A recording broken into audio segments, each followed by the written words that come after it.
यह कहानी एक चतुर लोमड़ी और मूर्ख बकरे की है। एक बार की बात है, एक जंगल में एक चतुर लोमड़ी रहती थी। वह बहुत ही बुद्धिमान और हमेशा अपने ही फायदे की सोचती थी।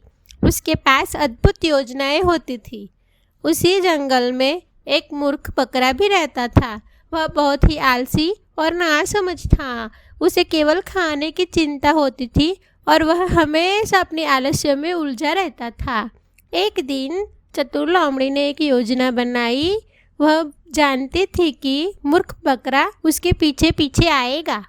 लोमड़ी ने एक गहरे गड्ढे खोदा और उसके ऊपर पाल लगाया। फिर वह गड्ढे के नीचे छिप गया। थोड़ी देर बाद मूर्ख बकरा पहुंचा। उसने गड्ढे की ओर देखा और सोचा, यह क्या है? यह गड्ढा इतना गहरा क्यों है? उसने गड्ढे के ऊपर से झांक कर देखा तो वह वहाँ एक पाल देखा। उसने विचार किया, यह पाल बहुत ही सुंदर दिखता है। मुझे इसे अपने गांव में ले जाना चाहिए। बिना सोचे समझे बकरा गड्ढे में झांक गिरा और लोमड़ी के योजना में फंस गया। चतुर लोमड़ी ने उसका इंतजार किया और बड़े आनंद से उसे देखा जब वह गड्ढे में गिर गया था।